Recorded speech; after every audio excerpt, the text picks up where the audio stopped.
Beleza. Boa noite, então, pessoal. Sejam bem-vindos aqui à nossa aula de introdução à microeconomia e seus elementos. Essa semana, né, as aulas acontecem de forma ao vivo, tá? É a mesma aula de manhã, é a mesma aula à noite, né? Muda alguns exemplos, muda pouca coisa assim, né, no desvio da explicação. Mas caso você perca, né, ou queira antecipar, essa noite aqui eu não vou conseguir assistir ao vivo, mas tenho tempo de assistir de manhã, é só entrar, é o mesmo link para as duas turmas, tá? De manhã a gente está iniciando também às 7 horas da manhã. São 5 aulas ao vivo essa semana, né? Então a gente tem aula hoje, terça, quarta, quinta e sexta. E na sexta-feira eu posto a aula que é do sábado, né? Que vai ser gravada, que é a aula 11, a última aula. Com isso a gente fecha aqui a nossa relação das aulas. Ao final da aula de hoje, eu vou pedir lá no grupo para que vocês já comecem a montar os grupos para os seminários, tá? E provavelmente na aula de quinta ou sexta-feira eu já comento também sobre essa questão dos seminários, tá? Acho que provavelmente quinta, que aí vocês já vão tendo um tempinho aí para fazer. E eu detalho um pouquinho mais ali, né? Na outra semana não tem aula ao vivo, mas caso alguém precise de alguma ajuda, é só chamar, que eu abro um Meet específico e faço o atendimento ali, tá? Fiquem à vontade, se quiser deixar a câmera aberta ou câmera fechada, tá? Se precisar falar, é só abrir o microfone, tá? Ou clicar aqui no botãozinho para levantar a mão, tá? Que aí eu paro aqui a explicação para ouvir. Ou, né, às vezes não quer parar ali, só escreve no chat também, tá? Alguma coisinha que sempre eu vou estar olhando aqui para pegar aqui as explicações, tá? Acho que de primeiro recado era isso. Depois eu monto lá nos grupos. Tem uma notícia e uma imagem que eu quero mandar depois da aula também lá no grupo, tá? Para complementar essa aula de hoje. Coisa bem rapidinha, assim, de leitura.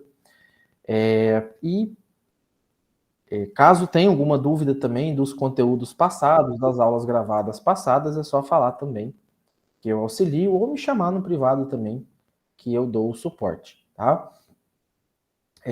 Na sexta-feira à noite, se eu não me engano, alguns alunos tiveram problema com o questionário, né? E eu já liberei mais uma tentativa para esses alunos, mas caso não apareça, me avisa, né? Que eu dou uma olhada e vejo uma outra forma aqui de liberar, tá? A ideia é que ninguém fique prejudicado aí por conta de erro do sistema. Acho que era isso. Em média, tá? Nossas aulas ao vivo devem durar algo próximo de 1h30, tá? Às vezes, talvez a de amanhã dure um pouquinho mais, que é um conteúdo um pouquinho mais extenso. Pode ser que amanhã chegue quase a 2 horas, que eu vou explicar curva de oferta e demanda. Mas no geral fica em torno disso, 1h30, mais ou menos, 1h20, tá? Dependendo ali dos exemplos, um pouco mais, um pouco a menos também. E terminando aqui a gravação, o Google Meet leva uns 40 minutos a 1 hora para liberar a gravação para mim. Eu vou tentar hoje à noite mesmo ainda baixar essa aula e carregar no SIGA para que quem perdeu ali o comecinho, algo nesse sentido, possa também já estar assistindo aí de novo, tá? Lembrando, né, que a atividade 1 encerra hoje, tá? Então, não deixa passar ali o tempo, tá? Acabando aqui, quem ainda não fez, quem ainda tem tentativa para fazer, não esquece de ir lá e fazer, tá? Então, vamos iniciar aqui especificamente a nossa aula, que vai falar sobre a microeconomia e os seus elementos. Então, nas aulas anteriores, a gente falou que a economia ela é um estudo da forma como a sociedade utiliza os recursos escassos, né, partindo da premissa que o recurso nosso ele é finito, ele é limitado, para produzir bens com valor, e a economia estuda também como os distribui esse bem entre pessoas diferentes. Então, antes aqui de avançar, eu quero relembrar o conceito aqui de valor. O conceito de valor é diferente de preço, tá? Então, o que acontece? Valor está relacionado a algo de um certo grau de importância, tá? Preço é um valor numérico de referência para algo de valor. Então, exemplificando, uma garrafinha de água mineral, no mercado, aí, numa lanchonete, custa em torno de 3, 4 reais. Se pagar muito caro, vai pagar 5 reais nessa garrafinha. Essa garrafinha tem esse valor por conta de um custo de produção e por conta da disponibilidade dela. Tá? Já essa garrafinha de água no meio de um deserto, ela tem outro valor. Tá? Na verdade, ela pode até nem ter um preço numérico atrelado a ela. Por quê? Porque é um recurso altamente escasso, altamente demandado, procurado. E às vezes você pode trocar um caminhão inteiro de dinheiro, né? Ter disponível um caminhão inteiro de dinheiro para trocar uma garrafinha d'água, que no meio do deserto é requisito para a vida, e a pessoa simplesmente pode não aceitar. Tá? Então, a economia, ela se preocupa muito, né? Como é que eu utilizo um recurso de produção, né? Para quem que eu vou produzir, como que eu vou produzir, né? E distribuir esses itens para pessoas diferentes, tá?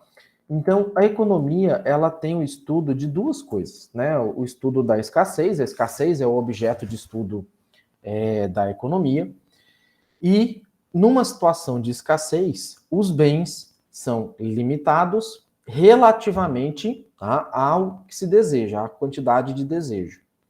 E dessa forma é importante que uma economia faça o melhor uso de seus recursos limitados, ou seja, que utilize esses recursos de forma eficiente.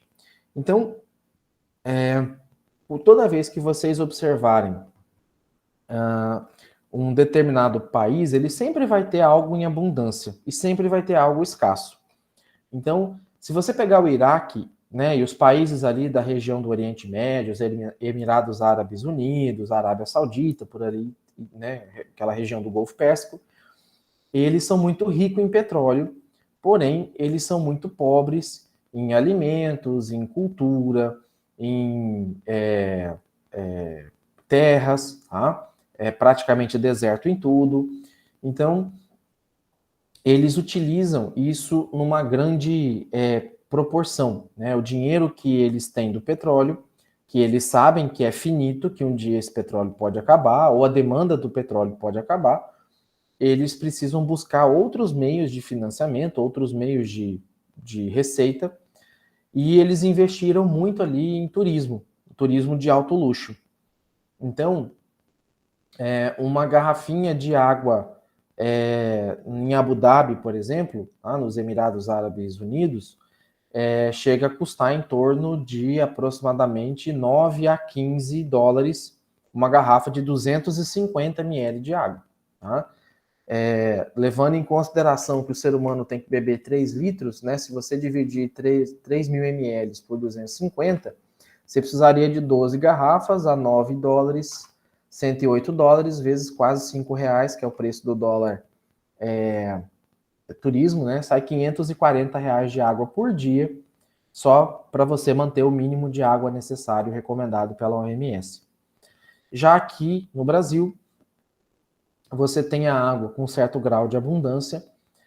Vou citar ali a cidade de Arenápolis, em que a prefeitura tem uma ou duas fontes de água mineral, que a pessoa pode ir lá com o seu garrafão e encher. E é uma água natural, é uma água mineral, é uma água que tem constantemente seu teste químico e físico, né, auferido, e isso é disponibilizado de maneira gratuita ali para a população. Né? O Brasil, no geral, ele é muito rico em produtos primários, né, em fontes de matéria-prima. O Brasil peca muito aonde? Na parte de produção, de transformar, né, na indústria de transformação, de transformar esse produto em uma commodity, um produto acabado, na verdade, transformar a commodity em um produto acabado, né? Porque isso depende de uma mão de obra mais barata, isso depende de tecnologia, de equipamento, infraestrutura, entre outras questões. E o conceito de eficiência é um conceito que vocês estão vendo desde o primeiro semestre, que corresponde à utilização mais racional, mais efetiva dos recursos de uma sociedade para satisfazer a necessidade da população. Então, uma economia, ela produz de forma eficiente quando ela não pode aumentar o bem-estar econômico de um indivíduo sem prejudicar o de outro indivíduo qualquer. Então, uma economia, ela tende a ser eficiente, em outras palavras, quando ela consegue fazer mais com um valor igual ou mais com menos, tá?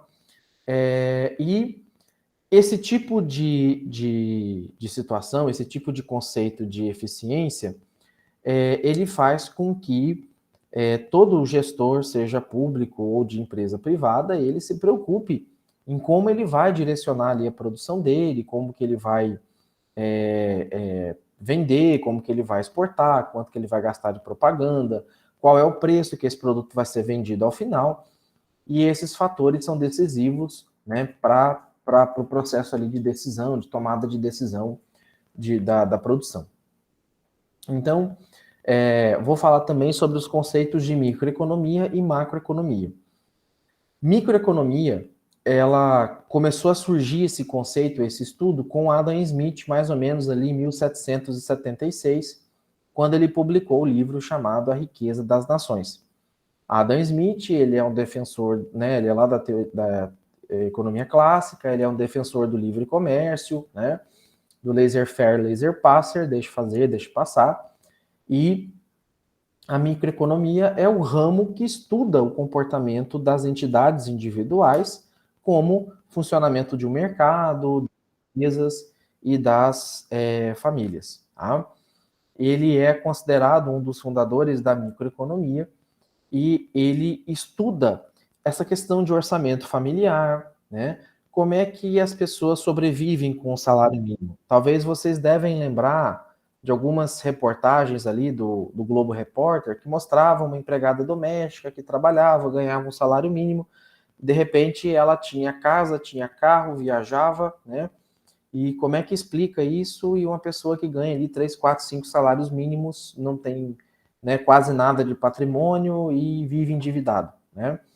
Então, a microeconomia ajuda a estudar isso, né? Como é que as pessoas estão gastando o seu dinheiro? Com o que elas estão gastando? O que elas estão priorizando, né? Elas estão fazendo orçamento? Elas estão conseguindo poupar, né? Economizar? Então, volta e meia no jornal, vocês também escutam: ah, o índice de depósito na poupança aumentou, né? O que significa isso em termos mais leigos ou mais simples? Significam que as pessoas estão pagando as suas contas e está sobrando um dinheirinho que ela pode guardar. Poupança geralmente é o primeiro investimento que a pessoa faz, porque é acessível o depósito, né, e é acessível a sua retirada. Diferente de outros tipos de investimento que pedem carência, cobram tempo, cobra taxa se você tirar antes e por aí vai. Então, o estudo da microeconomia, ele é muito relacionado ao dia a dia ali, a coisa pequena, local, que às vezes também muda de região para região, de cidade para cidade, de cultura para cultura. Por exemplo, parece que é loucura a gente falar isso hoje, mas tem muita gente que não guarda dinheiro em banco. Ele guarda dinheiro dentro do colchão, dentro de um pote, porque tem medo do banco tomar, tem medo de acontecer igual aconteceu lá em 1990, que houve o confisco das poupanças. E vou um pouco mais próximo aqui em São Matias, que está mais ou menos a 102 quilômetros aqui de Cáceres. É muito comum, quando uma casa pega fogo, as pessoas tirarem. A primeira coisa que ela salva de casa é o colchão, porque ela guarda dinheiro no colchão, tá? Por isso que volta e meia ali a polícia em São Matias, ela é muito atenta ao que o pessoal está transferindo ali de travesseiro, colchão, que é onde as pessoas acabam guardando o seu dinheiro, tá? É cultural, isso já vem já de muitos anos atrás. E, na verdade, com o crescimento das fintechs, né, dos bancos digitais, o número de pessoas com uma conta corrente, uma conta bancária, aumentou significativamente nos últimos anos, sendo aí, acho que o Nubank o pioneiro, junto com o PagSeguro, Mercado Pago, C6 Bank, entre outros. Tá? Isso meio que democratizou o acesso das pessoas às instituições bancárias. Já a macroeconomia, ela vai estudar o desempenho global da economia, como o crescimento econômico, a inflação dos países, o desemprego, o investimento e o consumo global. Tá? crescimento econômico, ele pode ou não estar relacionado à inflação. Geralmente, quando você tem uma situação de crescimento econômico, você também tem inflação. E aí eu vou desmistificar a primeira coisa para vocês. E já vou até questionar aqui. A gente escuta na TV, escuta as pessoas falarem no senso comum, que inflação é uma coisa ruim. Ah, inflação é ruim, inflação é ruim, inflação é ruim. O tempo todo a gente escuta falar sobre isso. Tá?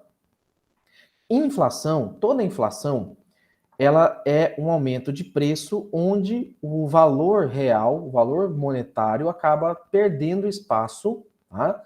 Provavelmente por conta de várias ações, gastos públicos, aumento do desemprego, aumento da taxa de juros, entre outras questões. Tá? Inflação, ela nem sempre é algo ruim. Inflação é sinal de que o mercado está aquecido, está tendo uma demanda um pouco maior do que a oferta, e o preço geralmente é o fator que equilibra, isso a gente vai ver bem profundamente na aula de amanhã. O preço é o que ajuda a equilibrar a oferta e a demanda. Tá? Então a inflação, todo o governo ele tem uma meta de inflação, isso aí vocês também escutam direto falar na TV. A meta de inflação serve para controlar o crescimento econômico.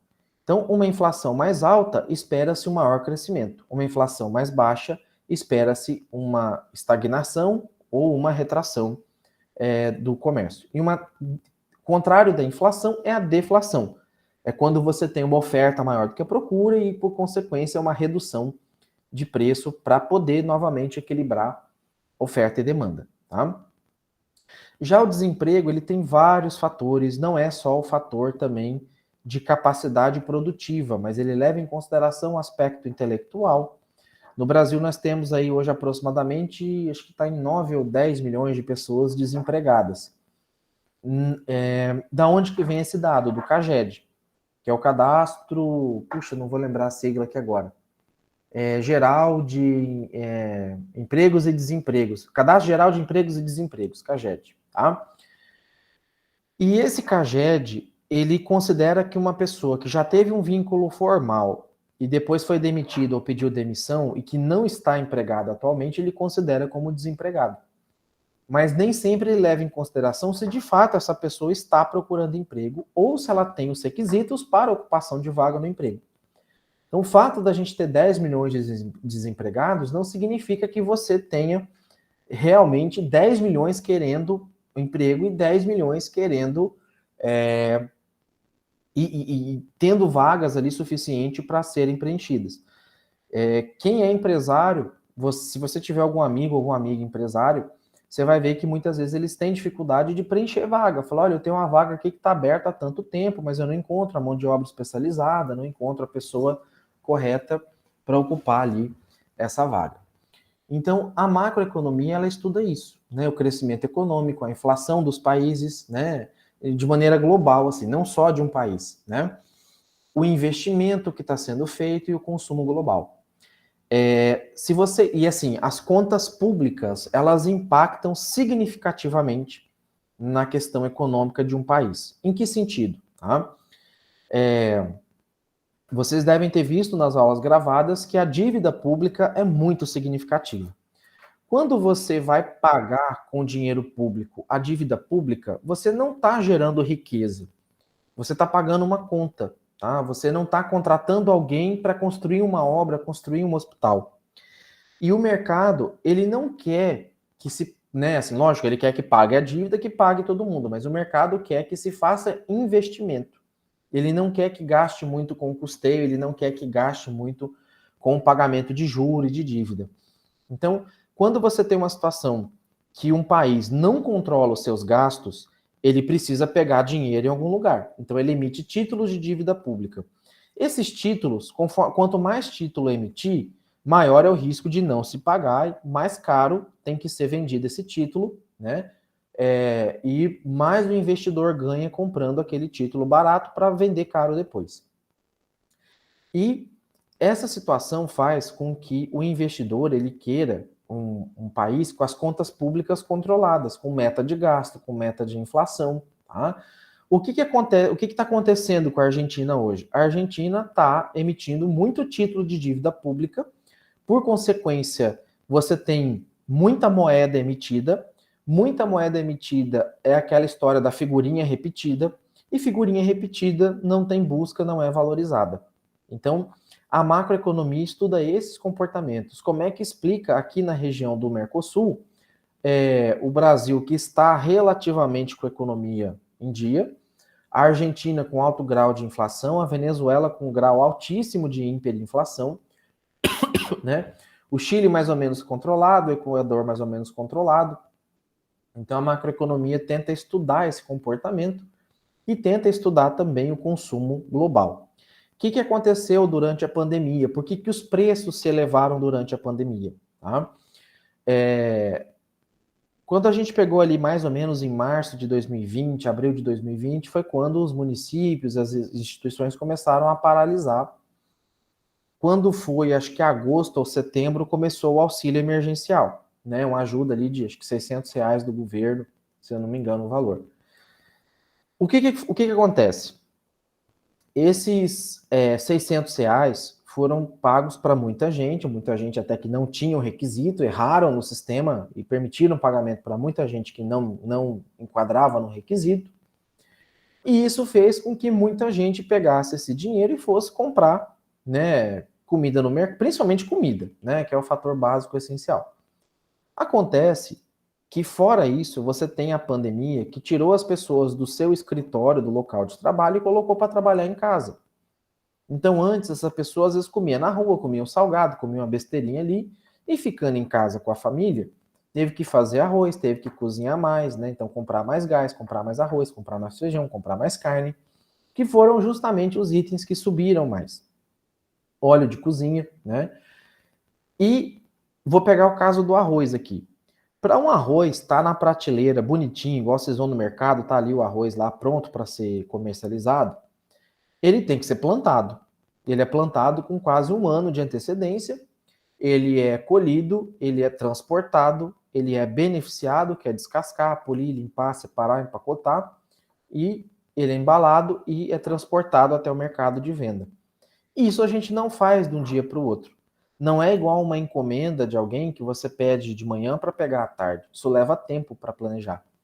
Quem planta arroz, ele tem uma estimativa de consumo da população para o ano seguinte, né? O aumento de consumo de arroz tende a aumentar ou diminuir, né?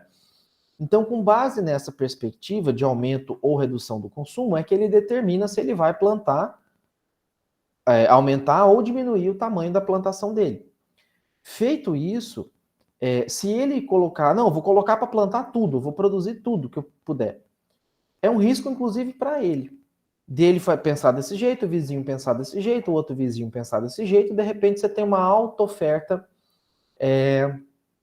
de produtos disponíveis, porém com baixa demanda, com baixa pessoa querendo comprar.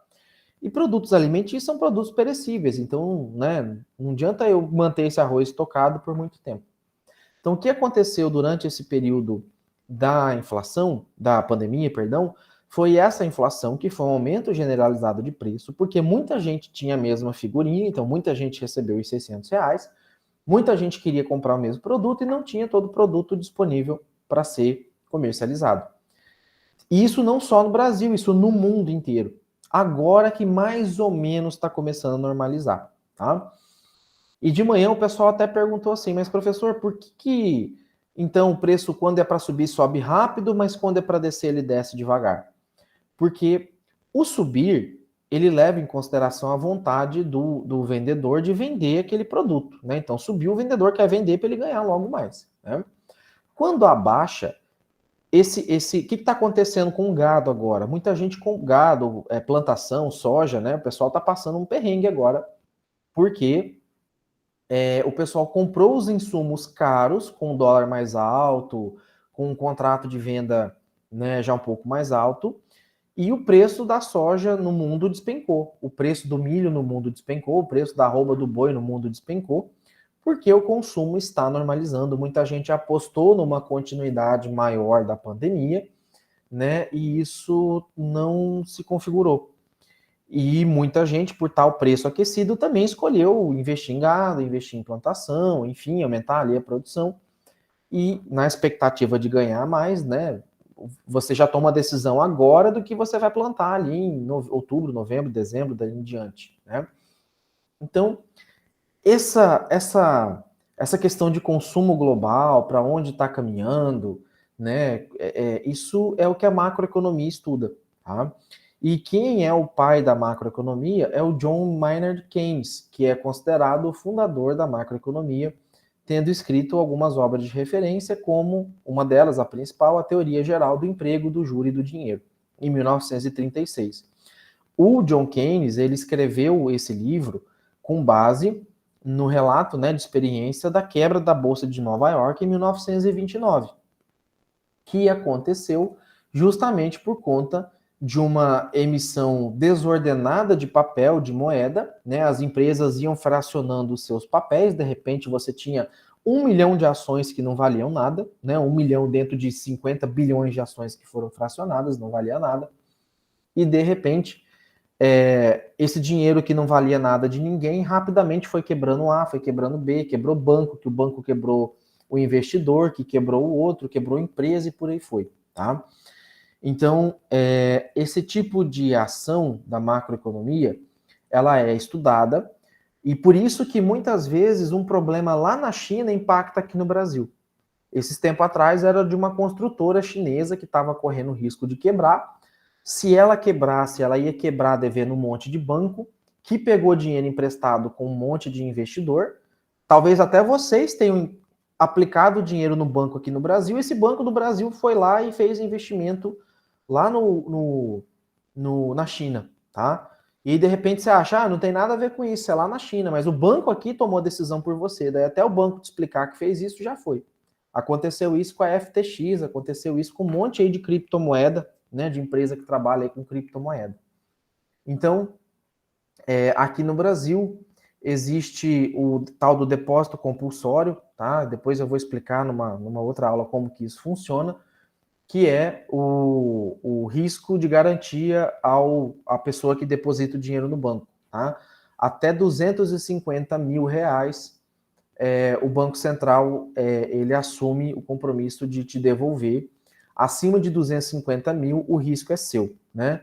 FGC, Fundo Garantidor de Crédito, tá? Se eu não me engano é o termo, a gente deve falar sobre ele nas próximas aulas. Então, essa quebra da Bolsa de Nova York gerou um efeito global, um efeito cascata global. E aqui no Brasil isso foi impactado na época do 1930, né? Estava iniciando o governo Getúlio Vargas, e o Vargas teve que comprar lá um monte de sacas de café e queimar o café literalmente para que o preço voltasse ali a se equilibrar. Um outro exemplo foi em 2008 da outra crise financeira, né, mundial, por conta do modelo de mercado imobiliário americano, que, assim, tentando explicar de uma maneira, é um pouco complicado, mas tentando explicar de uma maneira mais simples, o que acontece? A gente está com 34 pessoas aqui na sala. Todo mundo aqui foi lá nos Estados Unidos e comprou uma casa.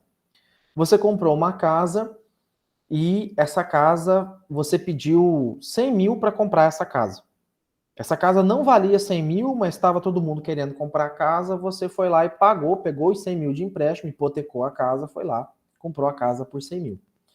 Daí você não deu conta de pagar, o banco foi pegar essa casa e o banco, na contabilidade dele, registra uma dívida de 100 mil.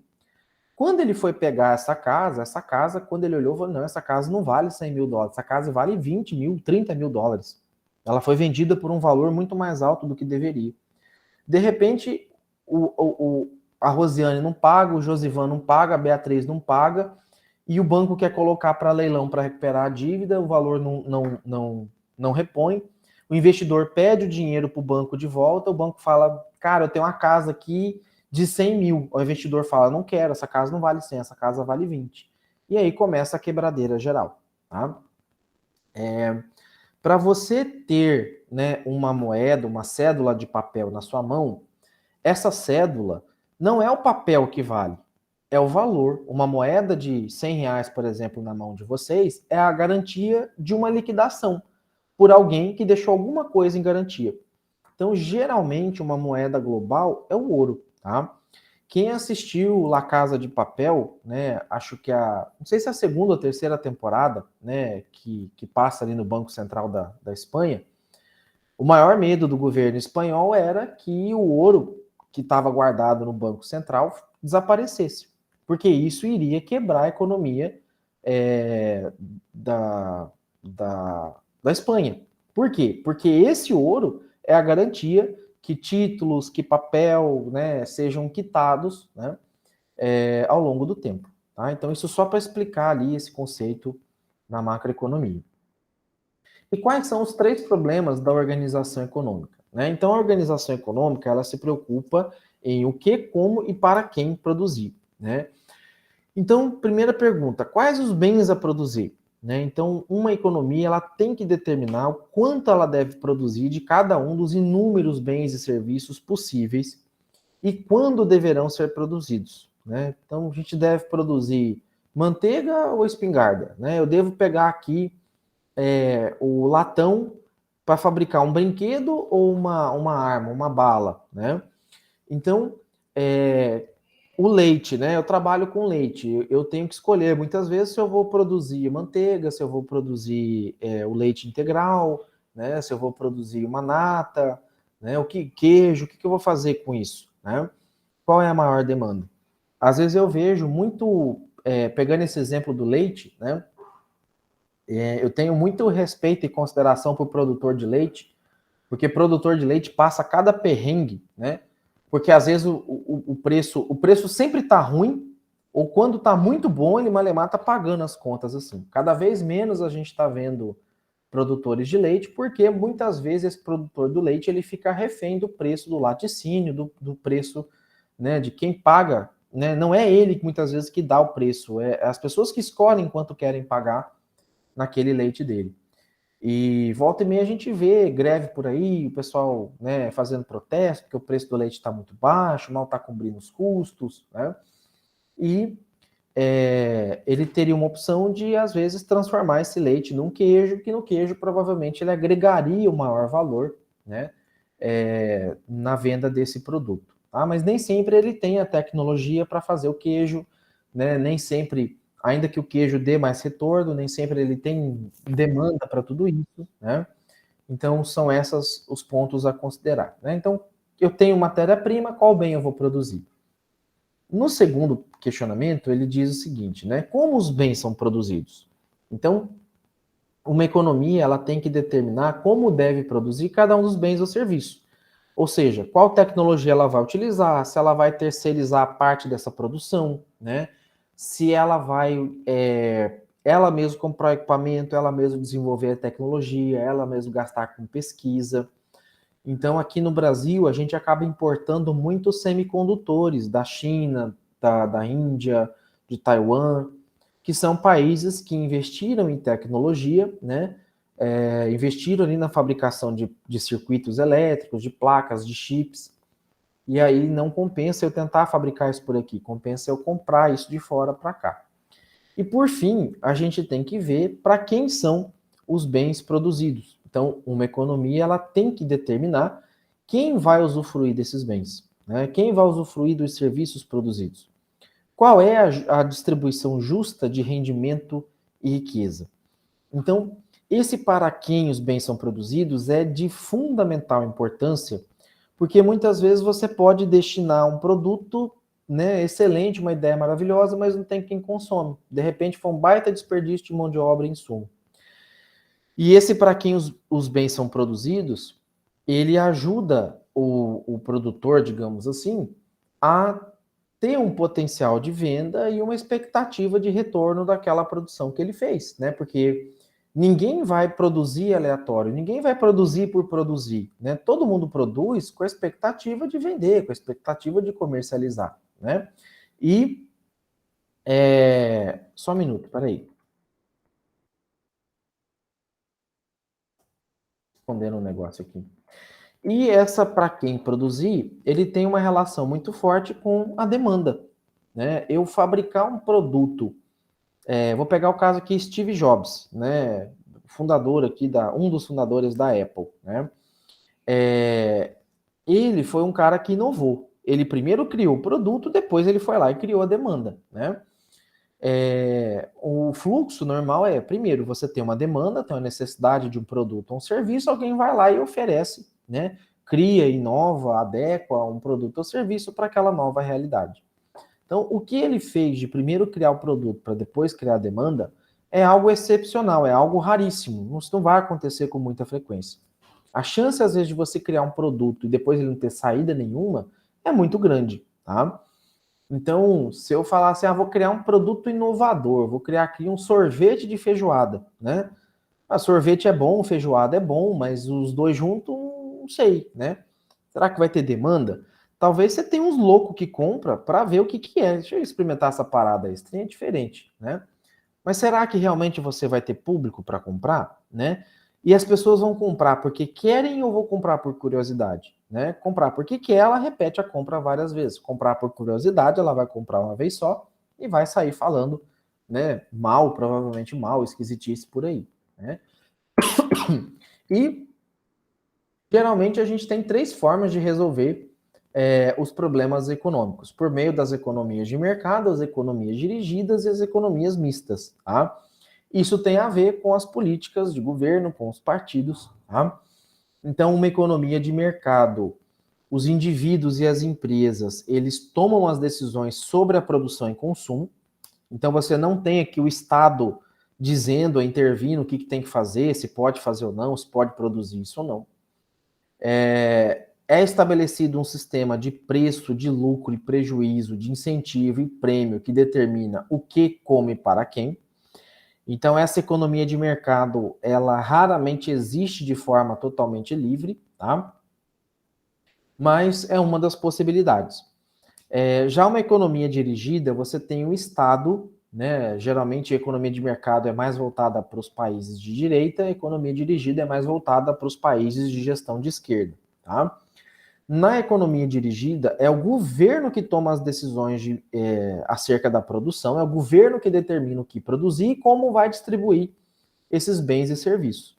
Então, o Estado possui a maior parte dos meios de produção e é o maior empregador e dirige a atividade das empresas. Então, também vou dar um exemplo para vocês aqui de economia dirigida. Na Bolívia, aqui em São Matias, o litro da gasolina custa mais ou menos R$ 1,30, tá? É quase 1/5 aqui do preço que está aqui no Brasil, tá? Por que na Bolívia custa esse valor, sendo que às vezes é uma gasolina que sai até do Brasil para ir para lá e é vendida por esse valor, tá? Primeiro, que lá na Bolívia o governo subsidia parte do combustível, né? Então ele paga uma parte e o cidadão, o contribuinte, paga outra parte. A questão é que aqui no Brasil é livre. Se você quiser em qualquer posto de combustível, você abastece o quanto você quer, né? Lá na Bolívia, não. Pelo menos ali em São Matias, não. O governo calcula o quanto de veículo tem naquela cidade e ele manda combustível para abastecer aquela cidade. E isso, muitas vezes, gera situação de escassez, né? Gera brasileiro que vai com o carro para abastecer lá e, de repente, chega lá com o tanque vazio e não consegue voltar para casa. Tem que esperar ali semanas até normalizar o abastecimento. Então, nessa economia dirigida, por mais que pareça às vezes interessante, você tem o Estado decidindo por você. E isso a gente vê muito claro em Cuba, em Venezuela. E por que tem muita falta de produto lá? Porque ninguém quer produzir. Ninguém quer produzir no preço que é proposto para se produzir. Esses tempos atrás, nesse governo agora do presidente Lula, um dos ministérios ali, que eu não lembro agora, eu sei que é um que é chefiado pelo Carlos Lupe, ele comentou, na verdade, a intenção dele era uma intenção, assim, em teoria boa. Não, eu vou limitar aqui que os bancos só podem cobrar no máximo 1,7% de juro do consignado de aposentados e pensionistas, sendo que o juro de mercado hoje está em torno de 2 a 2,5%, um juro de crédito consignado. Crédito consignado é aquele que já vem descontado direto no seu salário, então é garantido.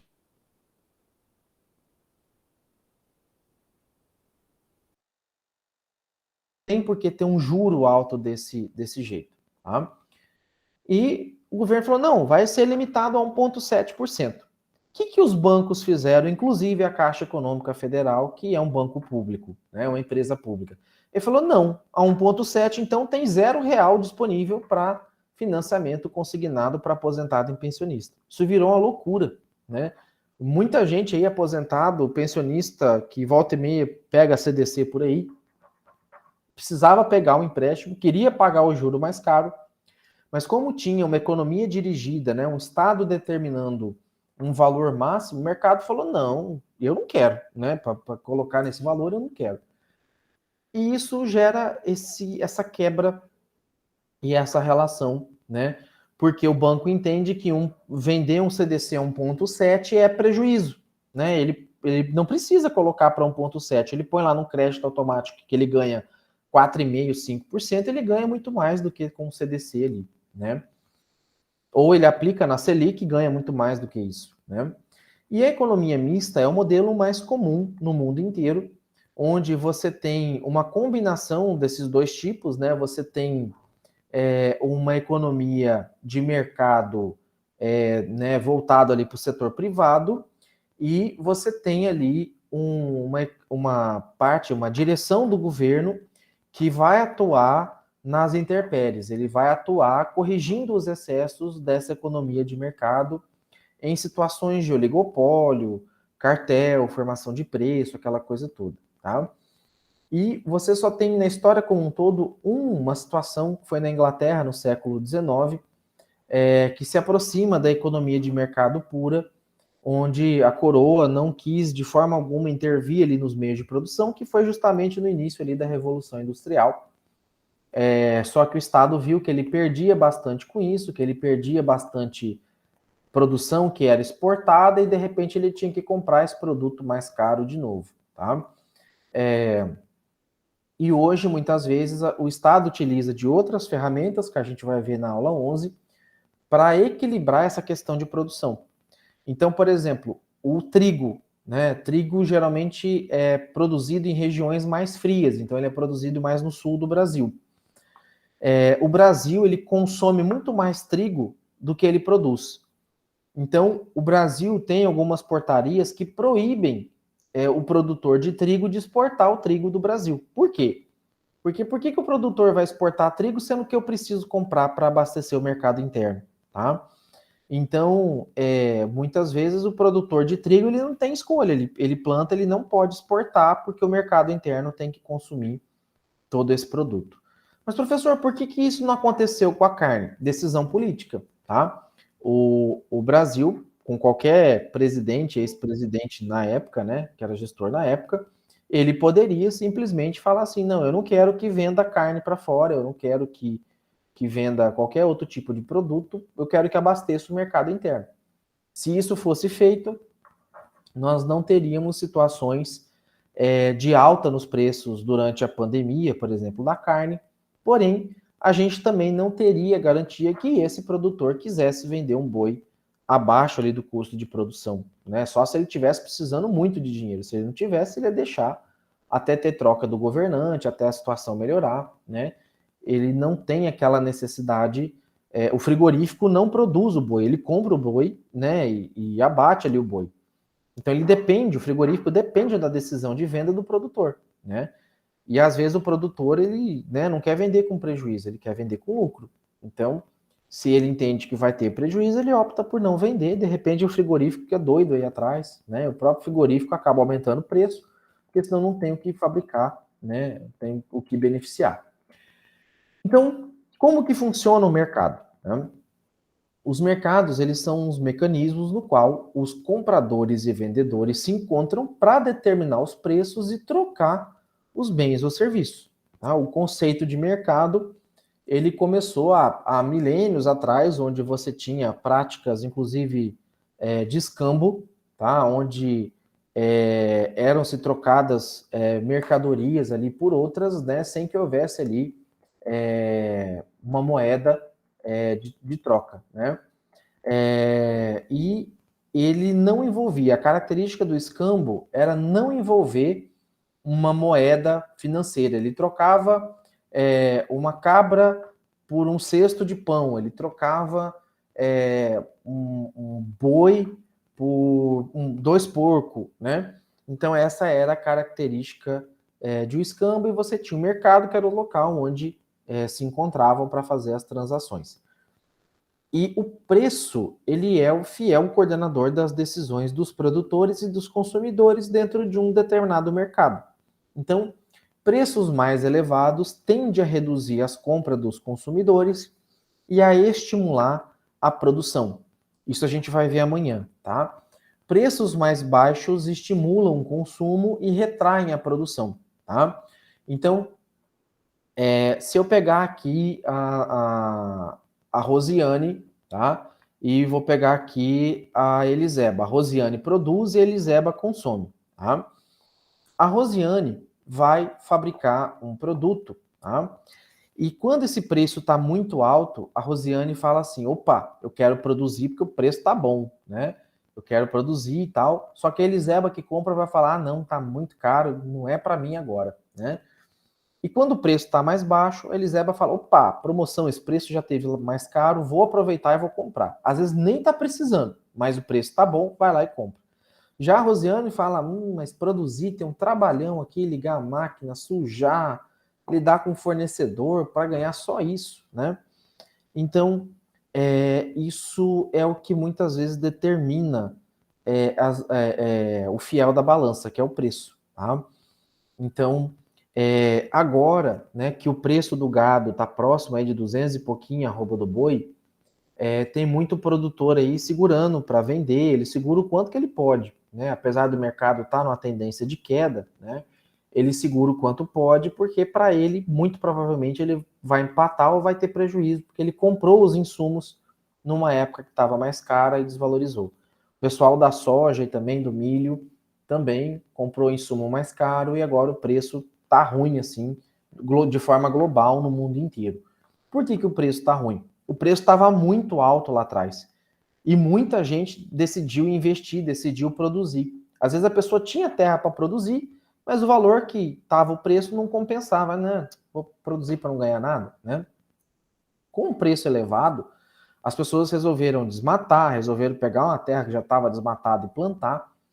E isso, muita gente plantando, aumenta a oferta, aumentando a oferta, né? Sem aumentar a demanda, há uma diminuição de preço para poder escoar a produção, tá?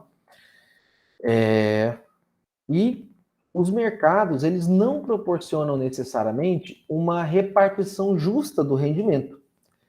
O mercado, ele pode dar uma origem a níveis inaceitáveis de desigualdade do rendimento. Então, hoje, aqui no Brasil, a gente tem mais ou menos 10% da população detendo ou produzindo 90% do PIB e praticamente 90% da população produzindo o restante dos 10% do PIB. É muito desigual, é muito desequilibrado, tá? E por que isso é desequilibrado? Por uma série de fatores históricos, por uma série de fatores políticos, tá? Se vocês pegarem os políticos que estão, né, como deputado, eu não falo assim nível de vereador e prefeito, tá? Eu tô falando em nível deputado estadual, deputado federal, governador, presidente. São pessoas de alto poder econômico que estão na política justamente para continuar defendendo o seu patrimônio, o seu poder econômico, tá? Então, raramente você tem um político ali que é um ex-coitado, uma pessoa mais pobre, mais humilde, tá? E isso faz com que a gente tenha níveis gigantes de desigualdade ao ponto da gente ver uma juíza falar esses dias que 35 mil reais de salário é muito pouco para ela, né? Que ela não ganha nada, que ela trabalha por amor, porque pelo salário não é nada para ela, né? Então, é um mundo bem desconexo, né? E os governos, eles atuam na economia com medidas no sentido de corrigir essas injustiças, utilizando o poder dos impostos e da política fiscal, que a gente deve falar mais na penúltima e na última aula, e para promover o crescimento econômico a longo prazo e a produtividade, ele utiliza o poder das taxas de juros e da política monetária. Então, quando ele usa o poder dos impostos e a política fiscal é quando ele estabelece a alíquota do imposto de renda, por exemplo, tá? E quando ele escolhe, ele vê, por exemplo, que a saúde está tendo um aumento nos casos de câncer de pulmão, por exemplo. O que ele faz? Ele precisa aumentar o gasto com saúde, mas ele aumenta esse gasto aumentando o imposto do cigarro. E aumentando o imposto do cigarro, essa excedente, esse excesso de arrecadação da venda do cigarro vai fazer com que ele cubra os custos da saúde. Tá? Esse seria o cenário ideal, nem sempre é assim, tá? Mas só para ficar claro aqui o exemplo. O imposto de renda, quem tem dois vínculos, quem tem duas fontes de renda diferentes, acaba apanhando bastante, porque acaba mais pagando imposto do que recebendo, tá?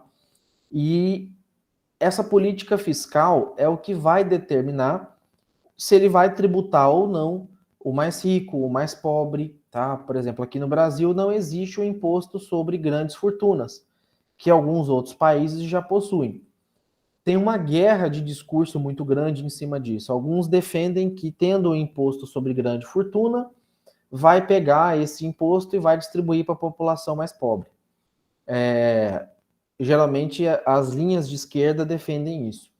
As linhas de direita falam que, uma vez que a pessoa que tem grande fortuna for tributada, ele vai simplesmente tirar o dinheiro do Brasil e colocar o dinheiro em algum outro país, algum paraíso fiscal, em que ele não vai ser tributado, tá? E isso fica sempre muito na base, assim, da ameaça, isso, né, já tem uma certa discussão há algum tempo aqui no Brasil, e para fazer isso, para tributar o rico, você não pode ter uma assembleia, uma Câmara Federal, né, a Câmara dos Deputados e o Senado não pode ter um Congresso que 98% dos políticos tenham um patrimônio acima de R$ 1,5 milhão, né? Porque eles serão afetados, enfim, né, como alguma minoria aqui do país. E para promover o crescimento econômico de longo prazo, ele faz isso através das taxas de juros e política monetária. Taxa de juros é o que vocês estão escutando na TV, que o governo Lula tem batido bastante, o Banco Central está com a taxa, não sei se é 13,5 ou 13,75, a taxa da Selic. Só pesquisar aqui rapidinho, Selic hoje, o Google. Acho que é 13,75, se eu não me engano. Isso, 13,75 ao ano, tá? Essa taxa Selic é a taxa básica para tudo, tá? Uma taxa Selic alta faz com que o dinheiro circule no banco e não no comércio, tá? Uma taxa Selic alta faz com que qualquer um de vocês que for tentar pegar qualquer empréstimo vai pagar uma fortuna nesse empréstimo, financiamento da casa, financiamento do carro, tá? Por quê? Né? Porque isso é uma medida de frear o consumo, de desestimular com que a pessoa pegue o empréstimo para fazer um consumo. Ninguém pega empréstimo para guardar dinheiro no banco, você pega empréstimo para consumir, né? E ele usa disso como um mecanismo de frear ou incentivar, acelerar o consumo, tá? Já a política monetária tem a ver com eu manter, né, o dólar um pouco mais alto, mais valorizado em relação ao real, mais baixo, né? Então, quando eu tenho tendência a exportar o meu produto, eu quero esse dólar cada vez mais valorizado frente ao real, tá? Porque isso beneficia, faz com que o meu produto aqui no Brasil fique mais barato do que o lá fora, tá? Só que isso, um dólar mais caro, eu prejudico o consumo interno. Quando eu não tenho como produzir esse bem, esse produto ou serviço, eu preciso importar ele, aí eu quero um dólar mais barato para eu poder pagar mais barato e ter esse produto mais barato aqui no Brasil, tá? Como o Brasil ele é mais exportador do que importador, a gente vai falar sobre isso também. Volta e meia vocês vão escutar no jornal, balança comercial favorável, significa que o Brasil mais exportou do que importou. Aí justifica um dólar mais elevado. Balança comercial desfavorável ou, né, deficitária, significa que o Brasil mais importou do que exportou, tá? Então, isso o governo tem esses mecanismos, a gente deve falar com profundidade dele nas próximas aulas, mas só para vocês já irem conhecendo, já irem se familiarizando, tá? O mercado também fica de olho na questão da concorrência perfeita, tá? A concorrência perfeita é um mercado onde nenhuma empresa ou consumidor é suficientemente forte para afetar um preço de mercado, tá? Então, só que isso é cada vez mais raro de acontecer, tá? Por quê? Eu vou postar lá no grupo para vocês, na hora que acabar a aula, uma imagem que mostra, bem impactante assim, que 10 empresas no mundo dominam boa parte da cadeia de consumo nosso, de alimentos, principalmente alimentos, tá? Nestlé, Coca-Cola, Kraft, tá? São praticamente 10 empresas no mundo que dominam boa parte dessa produção. E essas empresas são muito fortes, assim, na questão de afetar o preço de mercado. Por quê? Porque às vezes só ela vende aquele item, só ela vende aquele produto, né? Por que um leite NAN é tão caro, né? Quem já comprou, quem já gastou ali com leite NAN? Porque acho que a Nestlé, se eu não me engano, que é a dona da marca, né? Ela tem patente da fórmula e qualquer um que quiser produzir tem que comprar a patente dela, pagar royalties para ela, que é um royalty bem caro, né? Então, com isso, ela acaba explorando um preço de um produto muito mais caro do que deveria, né? E você tem falhas de mercado que acontecem nessa concorrência quando você tem situações de monopólio. O que é um monopólio? Você tem só uma empresa grande, né? Ou às vezes é várias empresas, mas é tudo do mesmo dono no final das contas, que detém aquela produção ou a produção daquele bem ou daquele item. Então, esse monopólio, aqui no Brasil você tem um órgão chamado CAD, que é o Conselho Administrativo de Desenvolvimento Econômico, que ele tem que dar parecer em todos os processos de fusão, de venda de empresa, tá? De junção, para que você não tenha uma empresa muito grande, com muita força, né? A ponto de ficar botando o governo contra a parede, como é o caso, tá, da JBS. Tá? Eu sei que talvez tenha gente que trabalha ali na Minerva, né? A Minerva é uma concorrente da JBS.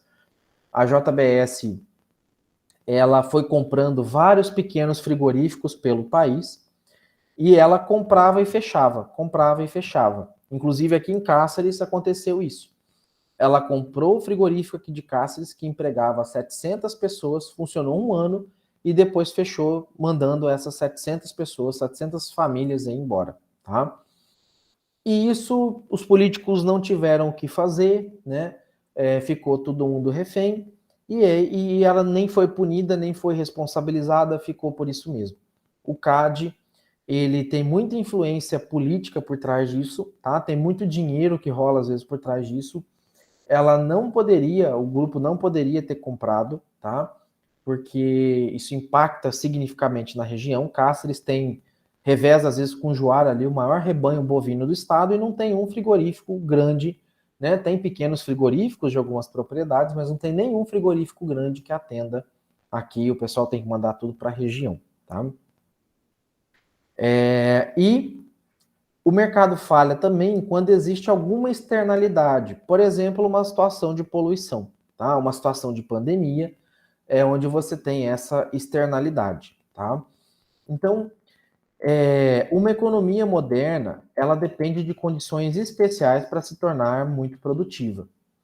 A divisão do trabalho e os bens de capital especializado permite aos indivíduos terem capacidades elevadas em determinadas áreas, tá? Então, toda a economia, né, ela depende dessa divisão do trabalho, digamos assim, tá? Para poder que você tenha indivíduos especialistas naquela produção. Na Unemate, há uma demanda muito grande de formação de pessoas em nível operacional, nível técnico. Que sentido? Manutenção de máquina agrícola. O cara compra uma colheitadeira de 5 milhões de reais. Essa colheitadeira estraga.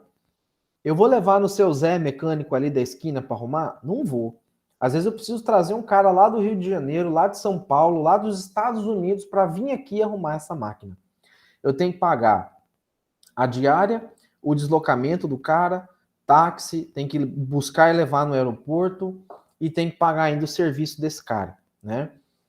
E se eu tivesse essa mão de obra mais especializada aqui, que aprendesse a dar esse tipo de manutenção, eu reduziria bastante o meu custo de produção, tá? Por quê? Porque essa especialização, ela dá origem a níveis mais elevados de eficiência. Essa especialização faz com que eu seja tão bom naquilo que eu vou sendo bom, e eu sempre vou melhorando minha técnica de produção, tá? E a produção em grande escala, ela torna possível o comércio dos produtos. O dinheiro permite que o comércio se faça de maneira rápida e eficiente. E um sofisticado sistema financeiro, ele é crucial para transformar a poupança de alguns nos bens de capital de outros. Então, hoje você tem um comércio global que já está praticamente todo eletrônico, as transações financeiras. Mas, assim, ainda assim, você tem algumas barreiras, tem alguns impedimentos, mas não tanto quanto tinha em anos anteriores, tá?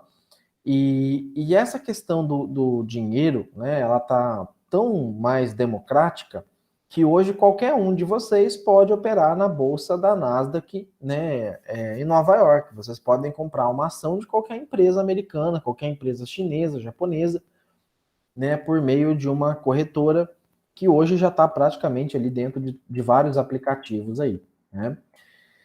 E o governo, ele tem um papel central na economia, tá? Então, no mundo real, nenhuma economia está efetivamente de acordo com o mundo ideal de funcionamento contínuo da mão invisível, né? O que é essa mão invisível? Eu já devo ter trabalhado, né? Acho que nas aulas gravadas eu cheguei a citar algo sobre ela, tá? Essa mão invisível, ela foi uma teoria proposta pelo Adam Smith, que traz o conceito de que o mercado livre se autorregularia sem a necessidade de intervenção do Estado, né? Então, a mão invisível é a força de autorregulação, né, entre quem vende e quem compra. Mas em que sentido, professor? Dá um exemplo. Eu fabrico calculadora. A minha empresa fabrica calculadora. Nós vivemos no mundo de livre comércio. Só eu fabrico essa calculadora, tá? Qual vai ser o preço final dessa calculadora? Né? Depende. Depende de quantas pessoas querem comprar uma calculadora. Se eu for fornecer monopólio, né, só eu vender, eu dependo de que as pessoas tenham a demanda e eu dependo da pessoa também querer pagar o valor que eu estou pedindo. Não adianta ela ter a demanda e não querer pagar R$1 milhão nessa calculadorazinha simples aqui, né? Porque isso não vai trazer um retorno esperado para ela também. Isso seria um luxo para ela, né? Ela pode fazer a conta na mão, né? Para que ela precisa dessa calculadora aqui? Então, a mão invisível vai falar assim, meu filho, né? Você não vai conseguir vender essa calculadora por R$1 milhão, não. Essa calculadora aí, ó, vale uns R$40, R$50 no máximo. Não passa disso. E eu baixo meu preço de R$1 milhão para R$40 e vejo se vai vender. Opa, vendi. Mas eu vendi, assim, 5 calculadoras, eu já tenho mais o pedido de umas 30 calculadoras para entregar. Então, R$40 tá muito pouco. Eu acho que eu vou subir para 45 ou para 50 e vou ver como é que esse mercado vai se comportar, tá? A mão invisível, ela faz isso. Ela faz esse equilíbrio de forças para o mercado se autorregular, tá? E nesse mundo real, nem sempre isso acontece. E todas as economias de mercado, por que isso nem sempre acontece? Porque todas as economias de mercado sempre vão sofrer algumas imperfeições que levam a problemas, tal como a poluição excessiva, o desemprego, a extremos de riqueza e pobreza, tá? E isso influencia nesse mundo ideal, né? Então, às vezes, eu tenho pessoas querendo comprar comida, mas ela não tem o dinheiro para isso, né? Então, o fato dela não ter o dinheiro para isso não significa necessariamente que não tem demanda. Demanda tem, ela só não tem como acessar esse produto. Tá? E o governo ele nunca vai se manter totalmente afastado da economia. Então, um modelo liberal de economia, em que deixa fazer e deixa passar, nunca vai estar totalmente perfeito. Tá? Não sei se vocês viram aí, o PROCON começou a notificar alguns postos de Cuiabá, de algumas cidades, por conta do rápido aumento no preço quando o produto sobe e na vagarosidade, na lentidão de abaixar o preço desse produto quando esse produto abaixa, né? Então, em Cuiabá, por que Cuiabá sobe e desce mais rápido de preço? Porque a concorrência lá é muito forte. Se um preço de um posto de combustível coloca um combustível 10 centavos mais caro, ele não vende, tá? E o vizinho dele ali, sempre os postos em Cuiabá sempre tem um vizinho próximo ali de posto, então eles sempre trabalham com esses preços ali em concorrência, tá? De vez em quando parece que tem uma formaçãozinha de cartel ali, de vez em quando os preços ficam muito parecidos mesmo entre um posto e outro, tá? Mas isso às vezes é difícil de provar, assim, que há formação de cartel, há formação de combinação de preço e tal, tá? E nenhum governo ele se mantém afastado da economia justamente porque ele precisa cuidar, né? Os governos, ele tem 3 funções econômicas principais: aumentar a eficiência. Então é interessante para um governo que ele tenha empresas produzindo de maneira eficiente, porque eficiência está relacionado a baixo custo de produção, ou seja, a uma grande competitividade, tá? E ele só consegue isso com tecnologia, com equipamento bom, com equipamento que vai evitar a mão de obra, tá?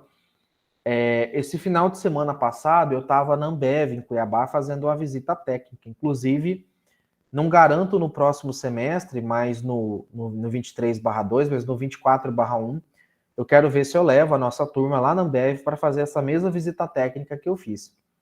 Para vocês terem uma noção, a Ambev, ela invasa 90 mil latinhas de cerveja, palito, né, Skol, Brahma ali, por hora, tá? Com apenas 8 pessoas trabalhando dentro do setor fabril, tá? E a maioria dessas 8 pessoas é simplesmente para controlar a máquina, para ver se a máquina não tem alguma falha ou algo nesse sentido, tá? Então, imagina você embalar 90 mil latinhas de cerveja em uma hora, né? Se isso fosse feito sem tecnologia, olha o tanto de tempo que ia demorar para se fazer, tá? Outra coisa que o governo tem função econômica também é a promoção da equidade. O que é a promoção da equidade? É eu tratar as pessoas da forma como elas precisam. Ou seja, se eu tenho uma que ganha muito e a outra que ganha pouco, eu preciso tirar um pouquinho dessa que ganha muito e passar para essa aqui que ganha pouco. Tá? Só que isso nem sempre é feito da maneira correta. Tá? Os impostos, eles nem sempre são justos. Eu pagar, por exemplo, uma carne que custa aí R$ 40 o quilo dela, eu pagar 10% de imposto, vai dar R$ 4 no final das contas. Esses 10% de imposto, para mim, não vai pesar muito no meu orçamento. Mas para a pessoa que ganha um salário mínimo ou menos, vai pesar. Né? Então, o peso é diferente para cada pessoa. Há uma proposta, né, de reforma tributária que está em discussão, que eu recomendo vocês acompanharem, que hoje o nosso modelo de imposto ele é cobrado na produção. Então você tem IPI, que é Imposto sobre o Produto Industrializado, que a fábrica paga esse imposto e se o consumidor vai consumir ou não é uma outra história, mas o imposto está pago, né? E isso acaba encarecendo, porque esse produto ele vai tendo custo acumulado ao longo do tempo, e aí chega para a gente aqui no final com um valor muito mais alto do que deveria. Por quê? Porque a gente vai pagando impostos desde o início da produção dele. Esse modelo proposto é o IVA, que é o Imposto sobre o Valor Agregado, que é um imposto pago no consumo. Né? Então eu só vou pagar, só o cidadão, que é o usuário final, vai pagar esse imposto. As fábricas, as indústrias, elas não vão pagar esse imposto e isso tende a chegar de maneira mais barata para o consumidor final, tá? Só que isso tem um problema. Mato Grosso é um estado que mais produz do que consome. Ele produz muito mais do que ele consome. Então, Mato Grosso ele teria a sua economia estadual pública afetada em razão disso. Mato Grosso e mais 8 ou 9 estados, se eu não me engano, né, dos 27 aí né, contando aí com o Distrito Federal do Brasil. E isso precisa ter alguma forma, algum mecanismo de compensação.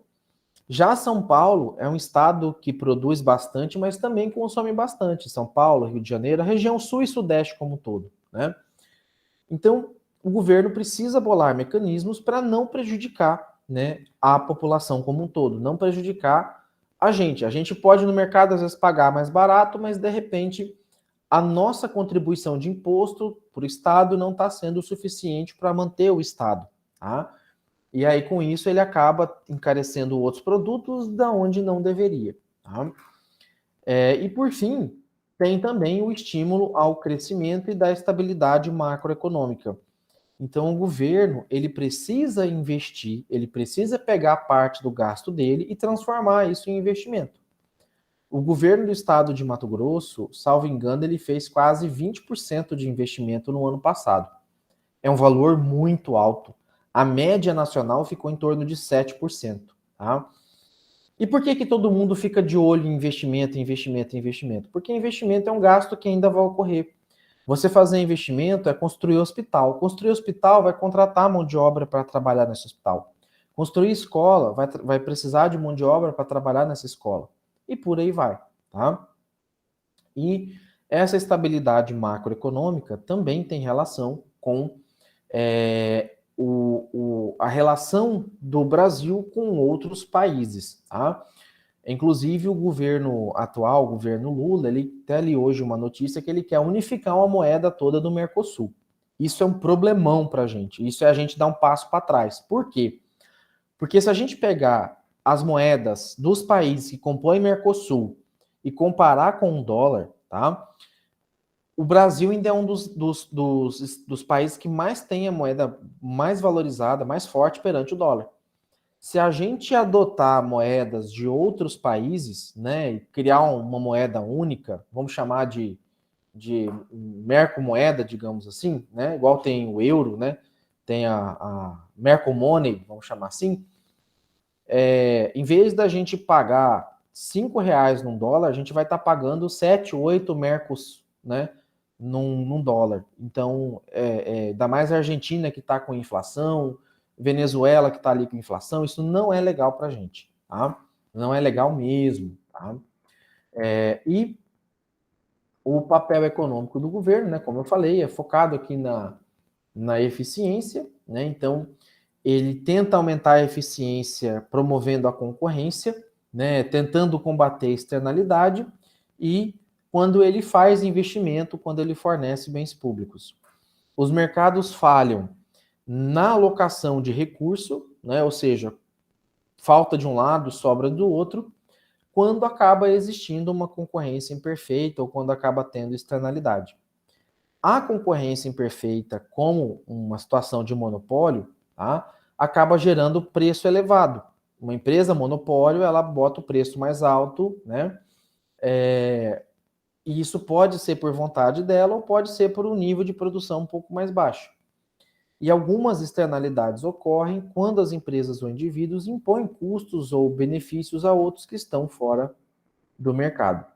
Então, os governos, seja municipal, estadual, federal, eles podem regular as atividades econômicas ou fixar restrições de políticas antitruste ao comportamento das empresas para combater a concorrência imperfeita. Tá? Então, por exemplo, é comum em algumas cidades, eu não lembro de ter visto isso em Paranatinga, eu já lembro de ter visto em Barra do Bugres, que tem umas placas bem na entrada e na saída assim, da cidade, dizendo assim, proibido vendedor ambulante, procure a secretaria de alguma coisa para regularizar ou para ter a permissão de venda. Por que o município faz isso? Por que tem essa placa? Tá? Não sei se Paranatinga tem, né?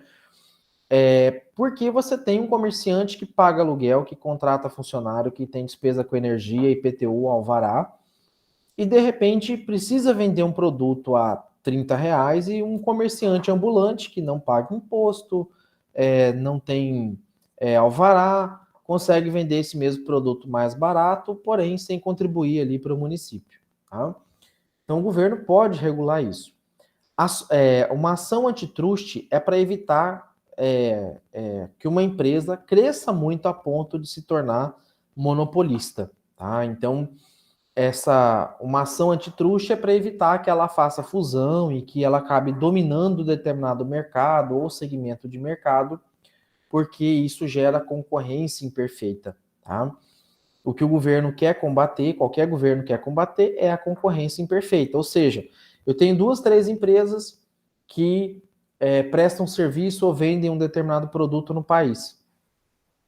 É muito fácil eu juntar essas 2, 3, 4 empresas e elas combinarem preços elevados entre elas e o consumidor tendo que pagar muito mais caro do que deveria sobre esse produto, né? Então o Estado age para evitar esse tipo de situação. E a equidade tem a ver com a promoção, né, ao usar os impostos progressivos e programas de despesa para redistribuir o rendimento de grupos específicos. Então, a equidade vai fazer com que quem ganha mais renda pague mais imposto, tá? E com isso ele distribui ali de maneira um pouco mais propícia, um pouco mais adequada entre as pessoas. Nem sempre funciona, tá? Até porque aqui no Brasil tem muita corrupção e tal, mas na teoria a ideia é essa. E o crescimento e estabelecimento macroeconômico, ele pode estimular o crescimento e a estabilidade de preço através de uma política orçamentária, ou seja, através dos impostos, e da regulamentação monetária, ou seja, das taxas de juros. Então, só para exemplificar aqui para vocês também, uma Hilux aqui no Brasil, nem sei quanto está custando a Hilux hoje aqui, quer ver? Mas só pegar aqui preço Hilux hoje. Tem versão aqui, cabine simples e manual de 220 mil a 228 mil, mas deve ter Hilux beirando aí 400 mil, tá? Tenho certeza aqui que deve ter Hilux aí beirando 380, 400 mil. Aqui no Brasil, um carro fabricado aqui no Brasil. Se você for ali na Bolívia, essa mesma Hilux que está sendo vendida por 380 mil aqui no Brasil, a mesma versão dela você vai achar sendo vendida por mais ou menos 200 mil na Bolívia, tá? Opa, então vou lá na Bolívia comprar a Hilux e trazer para cá. Quando você tentar entrar no Brasil, a Receita Federal provavelmente vai ver que o veículo é de lá, que existe um CPF, né, o seu, e ela automaticamente vai cobrar 150% de imposto em cima do veículo. Então você vai pagar, se você pagou 200 mil nessa Hilux na Bolívia, só para entrar aqui no Brasil você vai pagar 350 mil 300 mil de imposto de importação, tá? Mais os 200 mil que você pagou na Bolívia, você vai ter gasto aí quase 500 mil com esse carro. Por que ele faz isso? Para você comprar aqui do Brasil, para você não comprar lá fora. Né? Se você comprar lá fora, isso vai te taxar. Por que tem aquela guerra ali com a Shein, não sei como que fala aquele trem lá, com o Shopee, né? Porque a produção brasileira, os empresários brasileiros vêm batendo duro que estão perdendo espaço, que eles pagam imposto, esses produtos da China não pagam, né? Que usa mão de obra escrava, mão de obra barata, né? E que o governo, ao não cobrar impostos, ele está fomentando, está incentivando, está sendo conivente com o trabalho escravo, com o trabalho forçado, com a falta de, né, com renúncia de imposto, entre outras questões, tá? Então, isso é algo que vem muito em discussão, né, pelo Brasil, cobra, não cobra, né? Mas quem compra geralmente são pessoas de baixa renda, então baixa renda não tem que pagar mesmo imposto, quem tem que pagar é o rico, né? Então, isso é uma situação muito complicada. Uma das melhores formas de redistribuição de renda é uma das propostas que eu vi esse tempo atrás na questão do cashback, tá? Como que funciona esse cashback aí que ele quer fazer? Eu comprei uma carne, R$ 40 o quilo, e paguei R$ 4 de imposto nessa carne. Quando vocês pedem CPF na nota, geralmente vem assim, valor aproximado dos tributos, bem embaixo. Eu, professor Gustavo, eu não me enquadro nos programas sociais, eu não faço jus, nem quero, né, fazer jus aos programas sociais. Mas tem o Zezinho que faz parte desse programa social. Eu, Gustavo, vou lá, vou comprar essa carne, vou pagar os R$ 40, o mercado vai repassar R$ 4 de imposto para o governo federal.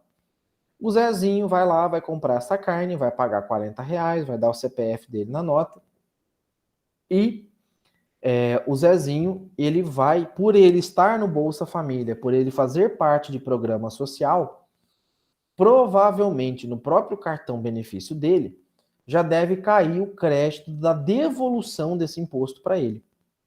Ou parte, né, devolução de parte desse imposto para ele. Por quê? Porque ele é uma pessoa que não deveria pagar, tá? Então isso é legal, isso é interessante, porque faz com que, de fato, as pessoas paguem, tá? Por aquilo que, de fato, elas tenham condição de pagar, tá? Não sei que pé que está ainda politicamente essa discussão. Acho que essa discussão começou, tá? Não tenho certeza no governo passado, no governo Bolsonaro, mas não sei o quanto desse projeto é da gestão dele, o quanto desse projeto é da gestão do governo atual, do governo Lula, tá? Só para fazer jus aí a menção. E aí, por fim, tá? Quase finalizando aqui, através dessas duas ferramentas, tá? De crescimento e estabilidade, ou de imposto e taxa de juro, os governos podem influenciar o nível de despesa total, a taxa de crescimento, os níveis de emprego, nível de preço e taxa de inflação. Então, a gente vai ver nas próximas aulas que o governo utiliza desses mecanismos para regular, né? Então, quando você tem uma situação de inflação, tá? Que está alta, mas está dentro de uma meta, né? Você está tendo um crescimento, você está tendo, ainda que você tenha uma inflação de preço, mas essa inflação com o tempo ela vai reduzir e a pessoa vai continuar empregada. Então isso é bom, tá? É ruim quando você tem uma inflação alta, falta de investimento e desemprego elevado. Isso é ruim, tá? Então aqui esse quadro é um quadro resumo do papel econômico do governo, né? Então, aqui ele aponta quando tem a falha da economia de mercado por ineficiência, desigualdade e problema macroeconômico, qual é a intervenção que deve ser feita e um exemplo dela, né? Então, da ineficiência, quando tem situação de monopólio, ele tem que gerar incentivo à concorrência, ele tem que desafiar as pessoas a abrirem empresa, ele tem que facilitar, desburocratizar a abertura de empresa, tem que dar subsídio, né, ou às vezes financiamento a um valor mais barato para novas empresas, para ter concorrência. E ele pode fazer isso também por meio de leis antitruste, né, leis antimonopólio e também da desregulação, ou seja, de simplificar a burocracia, às vezes, para abrir ali um comércio ou a venda de algum tipo de produto. Tá? Quando tem externalidade, ele tem que intervir no mercado com leis antipoluição, né? Ou com leis que bloqueiam ali aumento de preço. Durante a pandemia, vocês devem ter visto que álcool em gel, uma garrafinha de álcool em gel, que normalmente custava 5, 7 reais, passou a custar 40, 50 reais. E o Estado de Mato Grosso, publicou no Diário Oficial uma tabela de preço de valor máximo que poderia ser cobrado por vários insumos ali que estavam aumentando durante a pandemia. Dentre esses insumos, além do álcool em gel, também tinha a questão da ivermectina e outros, né, azitromicina, outros remédios que até então eram muito buscados ali. Uma ivermectina que custava R$ 3, R$ 6 antes da pandemia, de repente está custando quase R$ 100 ali uma caixinha, né? E de bens públicos, ele pode dar apoio a atividades de beneficência, né? Ele pode gerar sistemas de orientação, promoção da educação pública. No caso do leite que eu comentei com vocês, né? Ele pode juntar ali fomentar uma criação de uma pequena cooperativa. Ele pode fornecer ali um resfriador de leite para uma comunidade, daí os produtores levam até essa comunidade e o laticínio vai lá buscar, enfim, né? Promover cursos ali, né? espaços, locais, para que tenha o comércio ali incentivado. Quando você tem a falha por desigualdade, né, é onde você tem desigualdade inaceitável de rendimento e riqueza. Quando tem muita gente rica ganhando muito dinheiro e gente pobre perdendo dinheiro. Isso foi muito evidente na pandemia. Da pandemia, quem era rico saiu mais rico, quem era pobre saiu mais pobre. Se saiu, né? Porque teve muita gente que faleceu, enfim, né? E o governo vem redistribuindo o rendimento. Tá? De que forma? Mexendo nos impostos progressivos sobre a renda, a riqueza, criando programas de apoio ao rendimento, tá? Entre outras ações ali, né, que ele pode incentivar. No governo Bolsonaro, ele criou ali o auxílio, né, para os taxistas, para os caminhoneiros, porque o diesel estava muito caro, né? É uma forma ali de tentar fazer um tipo de compensação, tá? Claro que teve o lado eleitoreiro também, né? Mas especificamente para um nicho de mercado, né, que costuma apoiar ele, mas também não deixa de ter razão, porque o caminhoneiro, a maioria é frota privada, né? E o diesel estava num valor muito mais alto do que deveria estar. E quanto aos problemas macroeconômicos, você tem ali alguns ciclos econômicos de inflação e desemprego elevado, que ele intervém estabilizando através de algumas políticas macroeconômicas, como, por exemplo, alteração na taxa de juro, né? Então, uma inflação que está crescendo, ele aumenta a Selic, né? A Selic muito alta vai reduzir o consumo, vai gerar deflação. Gerando deflação, ele reduz a Selic e vai reduzindo até ter o equilíbrio novamente, tá?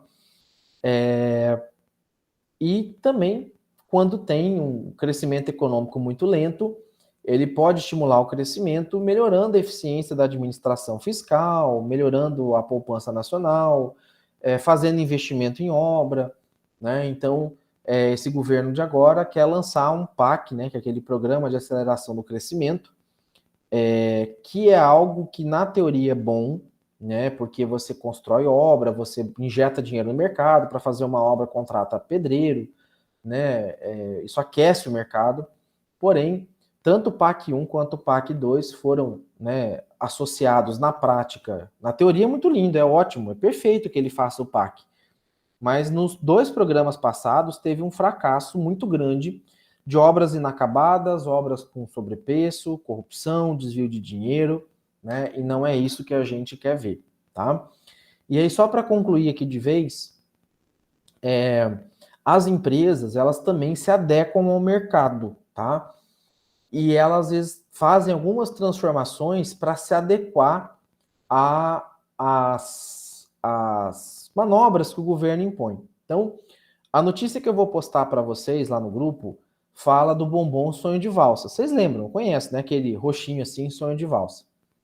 Ele, quando está embalado de maneira como um bombom, que as duas pontas torcidas, ele é considerado como um bombom, ou seja, de um subgrupo do chocolate, tá?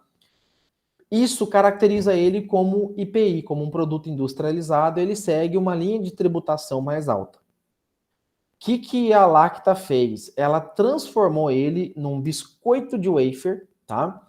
E reembalou ele de uma outra forma, que não tem mais as dobrinhas do bombom, e com isso fez com que ele não caísse como um IPI, não caísse como um produto industrializado, e com isso ela economizou uma cacetada de IPI, né, imposto sobre o produto industrializado. Depois eu vou compartilhar essa notícia lá com vocês, para vocês darem uma lida. É bem rapidinho, é bem curtinho, tá? É mais para vocês verem que as empresas também têm algumas manobras, tá?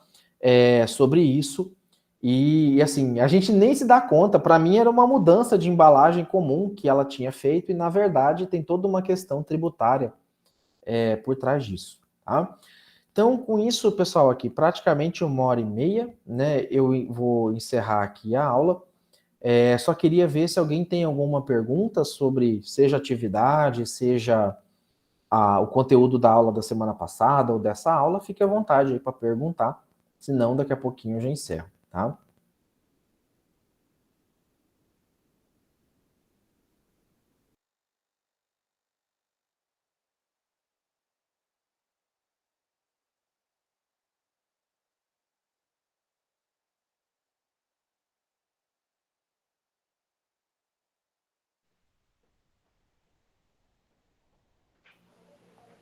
Conceição, ok, tá? Eu espero estar usando alguns exemplos bacanas, assim, para vocês fixarem. Caso vocês vejam também alguma notícia que você quer que a gente comente aqui na aula, ou comente ali no grupo, é só pedir, tá? A gente... professor, achei isso aqui legal, isso aqui tem a ver com a nossa disciplina. Manda lá que a gente faz alguns comentários ou traz aqui para discussão na nossa aula também, tá?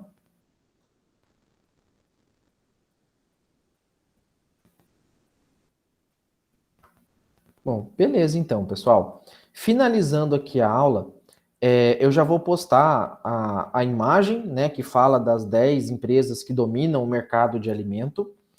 Vou postar essa notícia aí do Bombom e vou colocar aqui no WhatsApp para vocês irem criando, tá? Grupo 1, grupo 2, grupo 3, que é a apresentação ali do seminário, tá? A Nara está pedindo para explicar, né, a questão do trabalho. Do trabalho em grupo, o que eu peço para vocês? Para que vocês tentem fazer os grupos dentro da turma de matrícula de vocês. Então, por mais que assista de manhã, está assistindo aula à noite, de noite está assistindo aula de manhã, o seminário eu vou pedir para fazer em grupo, porque eu não consigo, dentro do CIGA, criar grupos de turmas diferentes, tá? Então, o que eu vou pedir para vocês? Tentem criar, né, dentro da mesma turma, se não for possível mesmo, aí depois eu vejo o que eu vou fazer. Esse seminário, vocês vão fazer mais ou menos o que eu estou fazendo aqui, tá? Vai abrir aqui uma sala do Meet, tem um tutorial que explica, mas depois eu posso fazer uma aula só mostrando como que faz, tá? Vai abrir o link, o pessoal vai entrar, pode ser todo mundo no mesmo espaço, ou pode ser cada um da sua casa, cada um do seu local, ou pode ter 3 no espaço e 1 ou 2 em outro local, tá? Eu vou passar alguns casos para vocês, geralmente são 3 casos, com 2 a 3 perguntas por caso desse, com temas relacionados à disciplina economia. Vocês vão apresentar a pergunta e apresentar a resposta de vocês, tá? Eu vou ver se eu localizo de uma turma passada como que foi feito, até para vocês verem ali e se espelharem, tá? Se quiser fazer a apresentação de slide, pode fazer.